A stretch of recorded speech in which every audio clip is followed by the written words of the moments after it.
I'm exploring the fascinating world of liberals. From the most bizarre to the most beautiful, we'll be examining a wide taxonomic range of liberal classifications and discover a hidden world that only too often you overlook. What is a liberal and where do liberals come from? To find the answer, let us go back in time to the late 16th century, when an English philosopher named Thomas Hobbes was sitting around and thinking up a bunch of bullshit off the top of his head. For no good reason at all, with no scientific data to support his claims, Hobbes completely made up a bunch of ideas about human nature.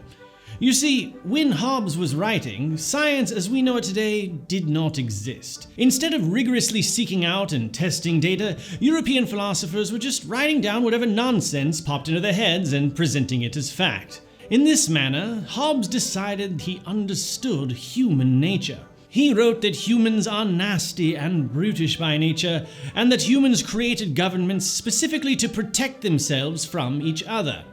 Hobbes believed that in a state of nature, humans just murder the shit out of each other all the time. He arrived at this idea by just sitting down and thinking about stuff without doing any kind of research or formal investigation whatsoever. A monarchist, Hobbes thought that it was cool to have one royal family govern over an entire nation. He wrote that humans formed a social contract with their king, and in exchange for having power over all of society, the ruler agreed to implement rule of law and protect subjects from each other and from foreign aggressors.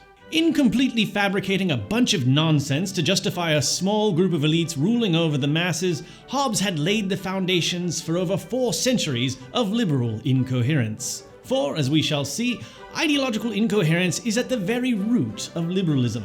But let's not get ahead of ourselves. First, let's fast forward a few decades to the early 1700s, when a Scottish philosopher named Adam Smith just sat around and made up a bunch of bullshit of his own. Smith applied many of Hobbes's unscientific and bad ideas about human nature to the emerging field of economics. You see, Smith also believed that humans were a bunch of selfish assholes. It is not from the benevolence of the butcher, the brewer, or the baker, wrote Smith, that we expect our dinner, but from their regard to their own interest. We address ourselves not to their humanity, but to their self-love, and never talk to them of our own necessities, but of their advantages. Smith went on to develop a bunch of mystical mumbo-jumbo about some kind of invisible hand of the free market guiding human progress somehow. In essence, Smith arbitrarily decided that a completely free market was best for supposedly cruel and selfish human beings, and that unrestricted trade and capitalism would guide humanity to a bright and rosy future. For some reason, he couldn't really explain why, though. You just had to trust him. It makes sense, though. You just have to take his word for it. As the 18th century progressed, the ideas of Hobbes and Smith and a handful of other European bullshit artists were further developed by a bunch of other white guys who just sat around and made crap up off the top of their heads. And it was upon this unstable foundation of unfounded philosophical navel-gazing that classical liberalism emerged. Classical liberalism. Classical liberalism was first developed in Europe and the European colonies in the Americas, where a newly emerging class of wealthy white men were getting sick of kings and noblemen taxing them all the time. Classical liberals agreed with Hobbes's baseless assumptions about human nature. They subscribed to the Hobbesian idea that governments should exist to minimize conflict between selfish, brutish individuals.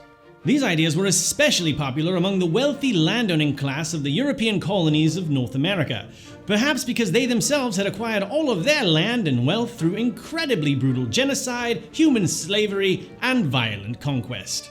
These bloodthirsty monsters of history merged the ideas of bad philosophers like Hobbes and Adam Smith with other terrible philosophers like Thomas Robert Malthus, who had a completely BS population theory which also had no basis in reality. These low-quality philosophers saw poor urban conditions as inevitable and believed for no good reason that population growth would outstrip food production. And they were totally objectively wrong. And today it's a totally obvious fact that we can produce much more than enough food, shelter, clothing, and other material needs for everyone to live comfortably. But why let facts get in the way when you're a god-forsaken classical liberal? The Founding Fathers and other brutal 18th century slavers and murderers didn't want to give up all that wealth which they'd accumulated through so much bloodshed, and so they sat down and they thought, and they thought, and they thought with their thinky brains until they came up with a groundless philosophy. So it is in this quagmire of fallacies that we find the world's first liberals, the classical liberals. The classical liberal ideology is especially incoherent when it comes to group rights versus individual rights.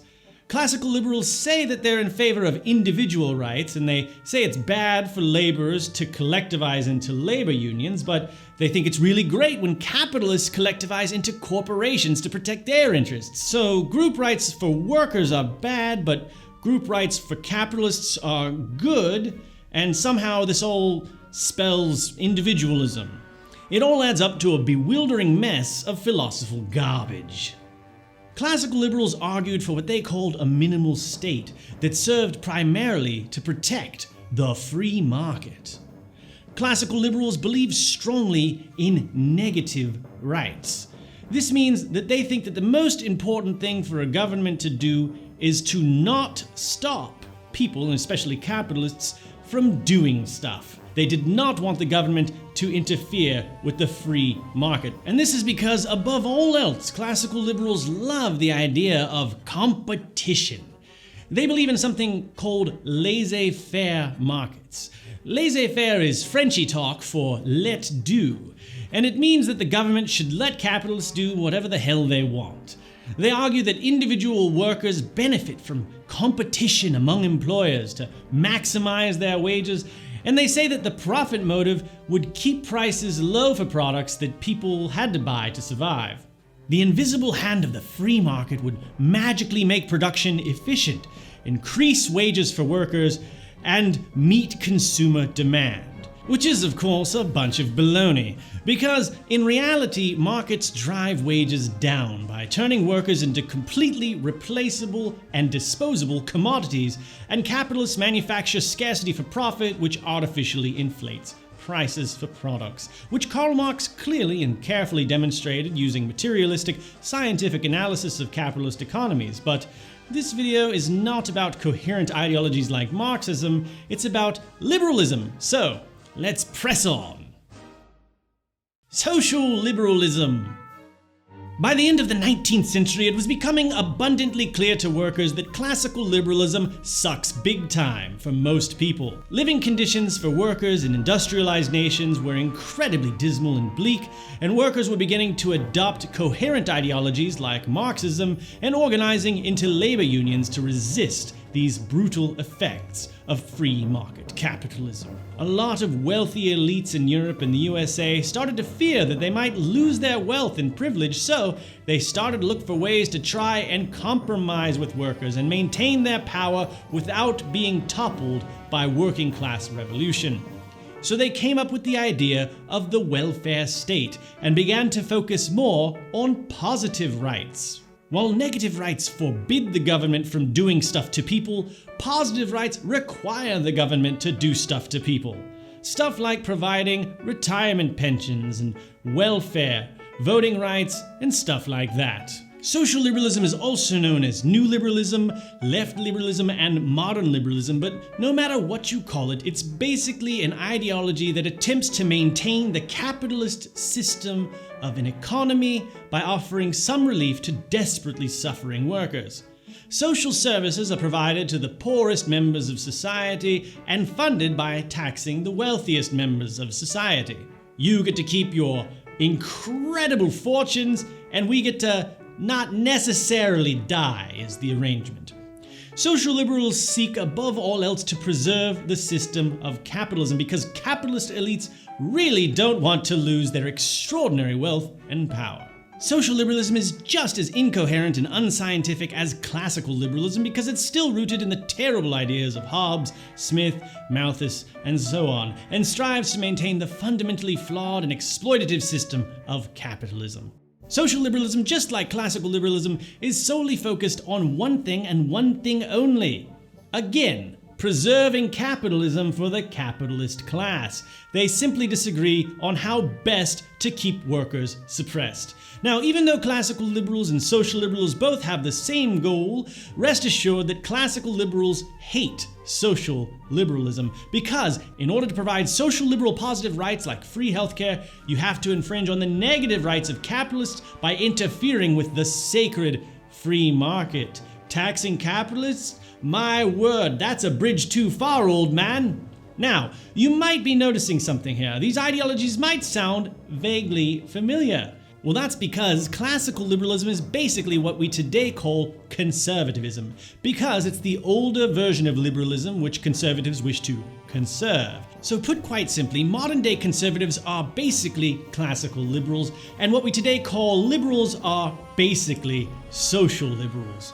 The elites who control conservative parties and liberal parties across the world both want to maintain capitalism because they want to hold on to their personal wealth and power. They just disagree about which incoherent ideology is best suited to maintaining the iron grip of the capitalist on the reins of society. I'd like to pause here and take some time to talk about another important way of categorizing liberals. Liberal elites versus working class liberals. So far, we've primarily been talking about the elite architects of liberalism, the academics, political leaders, and capitalists who hold a very strong interest in preserving the capitalist mode of production.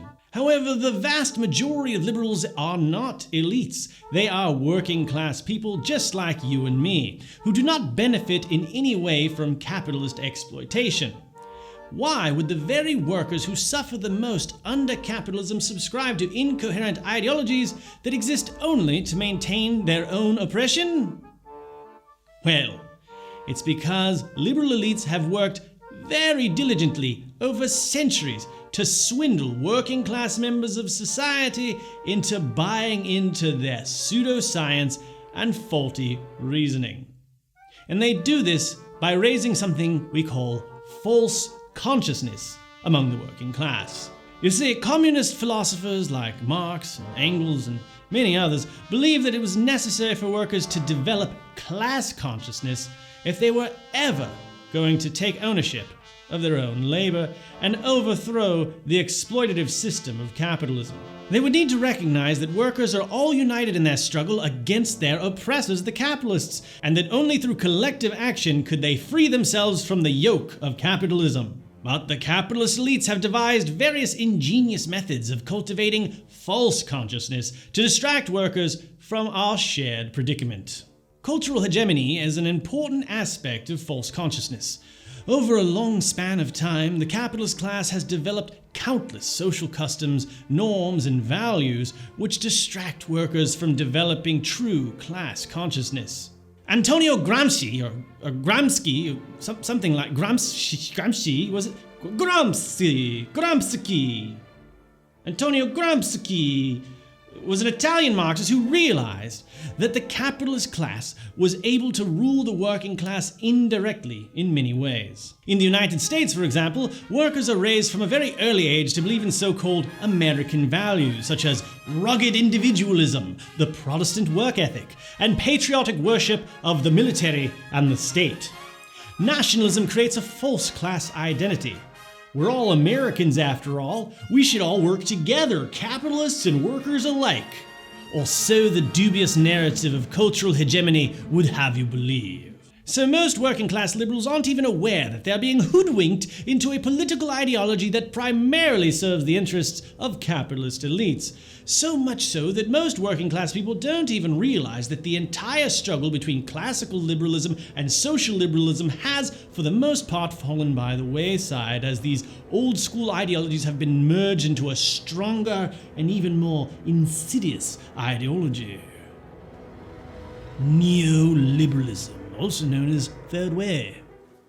In 1970, a Marxist politician named Salvador Allende was peacefully elected president of Chile. Allende immediately began implementing what he called the Chilean path to socialism. He nationalized mining, banking, and other large industries, as well as the administration of national healthcare and education systems, began distributing free milk and meals to expectant mothers and children in poverty, and expanded land seizures and redistribution. His administration created massive public work projects, gave out 3,000 scholarships to indigenous children, fixed prices on food staples, established a minimum wage which rose by 56% in 1971, reduced rent, and reworked the construction of Santiago's subway system to better serve workers. The rate of inflation fell from 36.1% in 1970 to 22.1% in 1971, and average real wages rose 22.3% during 1971. Allende's government also funded arts and cultural endeavors and encouraged mass participation in decision-making of the government and expanded the right to vote to 18-year-olds and to people who were illiterate. And those are just a few of the bold programs and successes of Allende's short-lived regime. Of course, because Allende was trying to implement a coherent ideological platform which would challenge the institution of capitalism, the CIA helped a fascist general named Augusto Pinochet stage a coup to overthrow Allende in 1973. Pinochet was a brutal, murderous dictator who killed and tortured thousands of people and imprisoned as many as 80,000 political dissenters. But the reason we're talking about Pinochet in this documentary is because of the role he played in advancing liberalism to a new stage. The Chicago Boys were a group of Chilean economists who had mostly been educated by the Department of Economics at the University of Chicago under a man named Milton Friedman. This training program was the result of the Chile Project, which had begun in the 1950s and was funded by the Ford Foundation and the Rockefeller Foundation. I'm sure you've heard of those fellows. The goal of the project was to export a new economic ideology to South America, and the program finally began to pay off under Pinochet's brutal militaristic regime. Pinochet rapidly implemented the Program for Economic Development, which had been drafted by the Chicago Boys based largely on the ideas of Milton Friedman. The Chicago Boys and Pinochet worked together to undo all of Allende's economic and social reforms and instead implemented free market, fiscally conservative policies.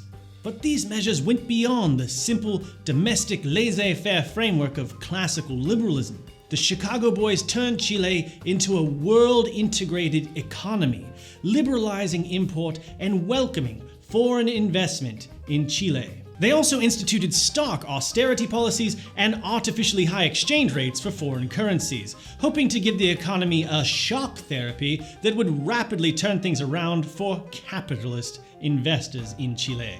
Now, this all probably sounds very complicated, and I assure you it is, but the important thing to take away here is that the Chicago Boys rapidly transformed Chile into a prominent and focused testbed for Milton Friedman's economic platform of globally integrated capitalism, austerity, privatization, and minimization of the state's role in the economies of developing nations and developed nations alike. Social liberals of the day and leftists derided this new ideology as neoliberalism, which to this day remains a pejorative term. It's very rare that anyone actually describes themselves as a neoliberal. The fact is, neoliberals don't generally like to broadcast that they are neoliberals at all, but more on that in just a bit. Neoliberalism quickly took off in the 1970s after implementation in Chile.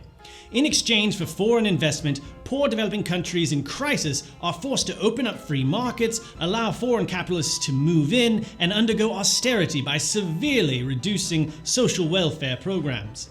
This facilitates global imperialism, as richer companies are able to manufacture goods much more cheaply in developing countries, and wealth can be siphoned up into the pockets of wealthy capitalists in developed nations. Now, if this all sounds bad, that's because it very much is, unless you're a wealthy international capitalist. So it's no wonder that the most elite classical liberal conservatives quickly adopted neoliberal ideologies across the world. Neoliberalism evolved into a global system reinforced by global institutions like the World Bank and the International Monetary Fund. You remember Milton Friedman? Well, he went on to advise President Ronald Reagan. Reagan's administration used Friedman's ideas to extend financial domination of developing nations around the world. In the United Kingdom, Margaret Thatcher implemented a similar economic platform. And today, the neoliberalism which evolved from classical liberalism grips the entire planet in its clutches. But what were the social liberals up to during the meteoric rise of neoliberalism? Well, throughout the 70s and 80s, social liberal elites took a backseat as neoliberals took the helm of the global economy.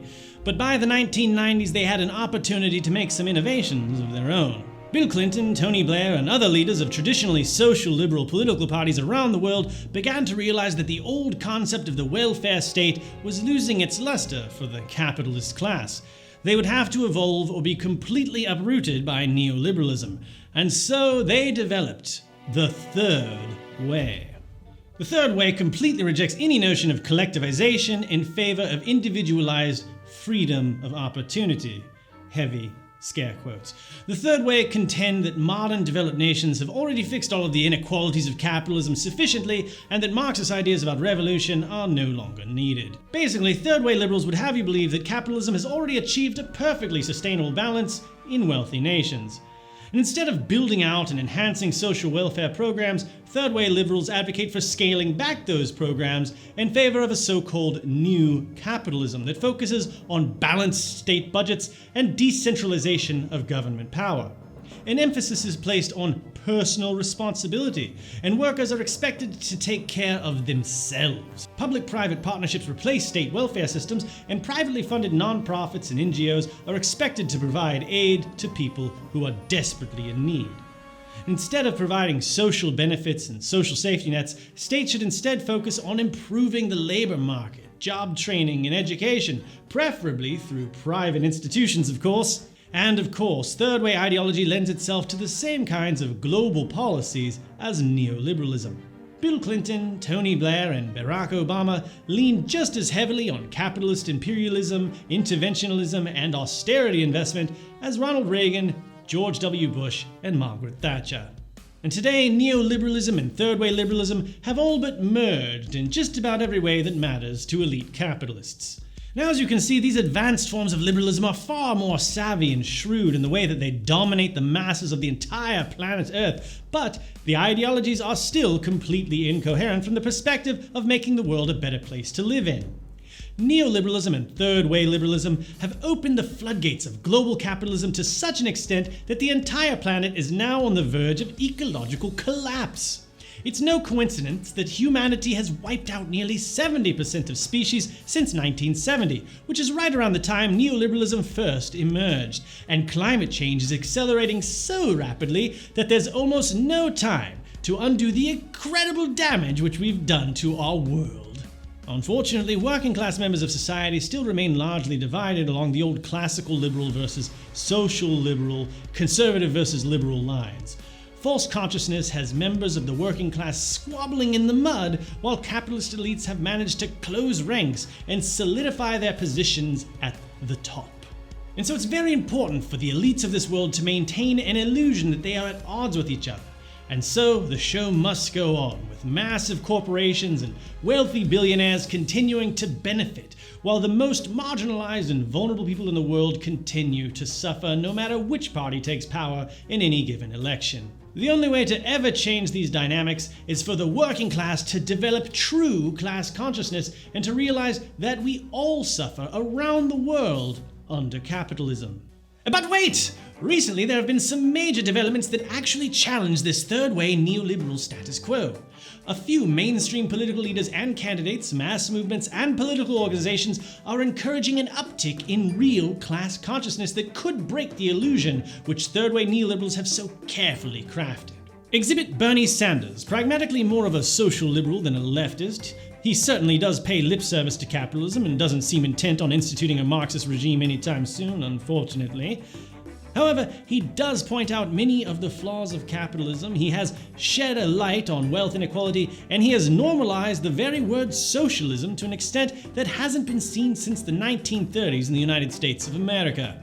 Labor unions have also seen a resurgence in public consciousness, with prominent strikes happening all over the world, including major general strikes that are happening right now in France and India. Here and there, around the world, some of us are beginning to develop class consciousness and divest ourselves of liberalism in all its forms. Of course, the capitalist mass media does not want us thinking about these sorts of things, which is why they haven't really been covering those general strikes very much. But you will find very prominent articles in USA Today, Time Magazine, and many other massive corporate news outlets claiming that Bernie Sanders can't beat Donald Trump even though every major poll says otherwise. And Oh look, these opinions are being provided by a non-profit group called Third Way. Fascinating. And so it's clear that the neoliberal establishment feels the pinch of these threats at least a little bit. Unfortunately, leftist movements of the working class aren't the only faction threatening the world order of third-way neoliberalism. Fascistic and highly reactionary elements have also been emboldened to commit acts of terror around the world and have elevated authoritarian world leaders like Donald Trump, Jair Bolsonaro, Vladimir Putin, and Boris Johnson to positions of great power around the world. It's frightening stuff to say the least, but this reemergence of the incoherent ideology of fascism is a tale for another time. For now, I'm American Johnson, this is Non-Compete, thank you very much for watching. Good day! This says you supported Pinochet or advised Pinochet. I never advised Pinochet. I never supported Pinochet. We'll throw that one away. But, hold on. No, I don't want to evade the question. All right. Chile was a case in which a military regime headed by Pinochet was willing to switch the organization of the economy from a top-down to a bottom-up performance.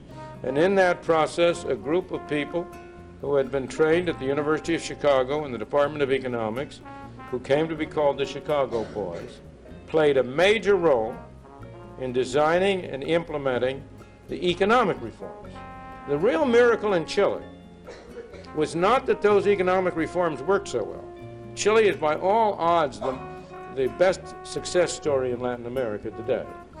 The real miracle is not that those economic arrangements worked so well, because that's what Adam Smith said.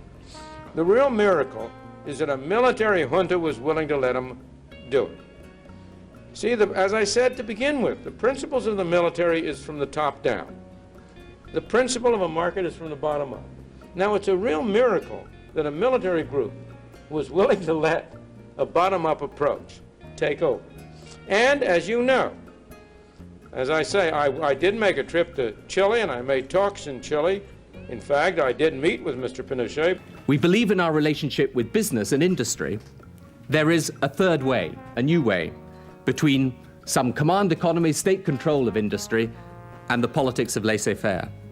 This third way seeks a partnership between government and business, but this time limited to certain key specific objectives, whose aim is not to undermine the market, but to enhance the dynamism of the market.